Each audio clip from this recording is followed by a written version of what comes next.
আজকে আমি মাত্র 1 কাপ সুজি দিয়ে খুবই সহজে তৈরি হওয়া এমন একটি স্ন্যাক্সের রেসিপি শেয়ার করব, যেটা খেতে দারুণ টেস্টি হবে। আর সন্ধ্যার চায়ের সাথে যদি এই ফুলকা ফুলকা স্ন্যাক্সটা থাকে তো আর কোনো কথা হবে না।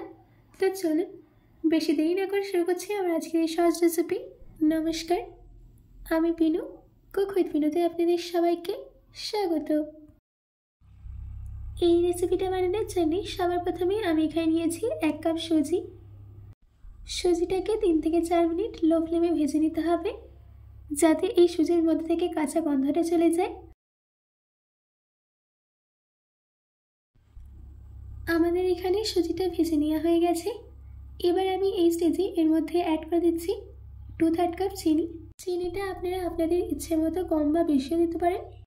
দিচ্ছি 1/4 কাপ গুঁড়ো দুধ, স্বাদ মতো নুন। এবার এই সব কিছুকে ভালো করে মিশিয়ে নিতে হবে। সব কিছুকে ভালো করে মিশিয়ে নেওয়া হয়ে গেছে। এবার আমি এই স্টেজে এর মধ্যে অ্যাড করে দিচ্ছি 1 কাপ গরম দুধ। অল্প অল্প দুধ দিয়ে এটাকে নাড়তে হবে, একসঙ্গে সব দুধ দিয়ে দেবেন না।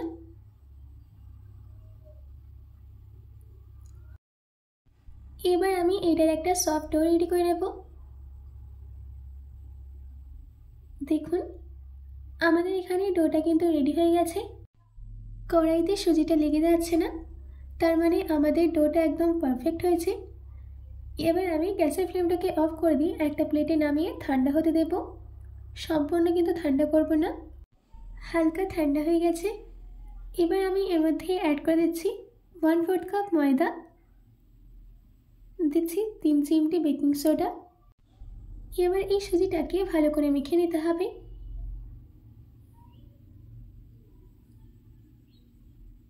দেখুন আমাদের এখানে সুজিটা মেখে নেওয়া হয়ে গেছে। বেশি শক্ত কিংবা বেশি নরম করে কিন্তু মাখিনি। এবার এই ডোটা থেকে রুটির থেকে বড় সাইজের লেচি কেটে নিয়ে হাতের তালুর মাঝখানে রেখে ভালো করে গোল করে নিতে হবে।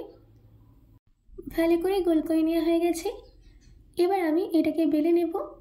এখানে বেলার জন্য কিন্তু শুকনো ময়দার প্রয়োজন হবে না, ময়দা ছাড়াই কিন্তু বেলে নেওয়া যাবে।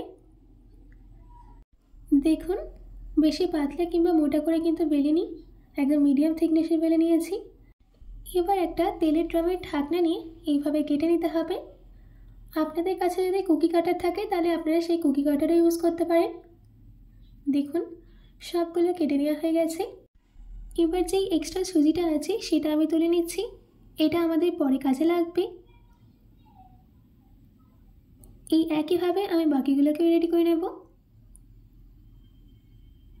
দেখুন সবগুলো রেডি করে নেওয়া হয়ে গেছে। এবার আমি ভেজে নেব, তার জন্যে মিডিয়াম ফ্লেমে তেল গরম করতে দিয়েছিলাম। তেল গরম হয়ে গেলে একে একে এই স্ন্যাক্সগুলোকে ভাজার জন্য দিয়ে দিতে হবে। আর দেওয়ার সঙ্গে সঙ্গে কিন্তু একদমই নাড়বেন না, যখন তেলের ওপরে এরা ভেসে আসবে তখনই এদেরকে উল্টে পাল্টে নেবেন। আর এদের মধ্যে একটা সুন্দর গোল্ডেন কালার আসা অবধি ভেজে নিতে হবে। দেখুন কত সুন্দর ফুলে এসছে। এবার আমি এইগুলোকে একে একে তেল থেকে তুলে নিয়ে একটা প্লেটে নামিয়ে নেব। এবার আমি সেকেন্ড ব্যাচগুলোকেও ভেজে নিচ্ছি। সেকেন্ড ব্যাচেরগুলোও ভেজে নেওয়া হয়ে গেছে। এগুলোকেও তেল থেকে তুলে একটা প্লেটে নামিয়ে নিয়েছি। দেখুন বাইরে থেকে একদম ক্রিসপি আর ভেতর থেকে একদম নরম স্ন্যাক্স কিন্তু আমরা রেডি করে নিয়েছি। আশা করছি আমার আজকের এই স্ন্যাক্সের রেসিপিটা আপনাদের ভালো লেগেছে। বাড়িতে এটি অবশ্যই ট্রাই করবেন ও কমেন্ট বক্সে কমেন্ট করে জানাতে একদম ভুলবেন না। তো আজকের মতো এটুকু, আবার দেখা হচ্ছে অন্য কোনো রেসিপি নিয়ে। ভালো থাকবেন, সুস্থ থাকবেন।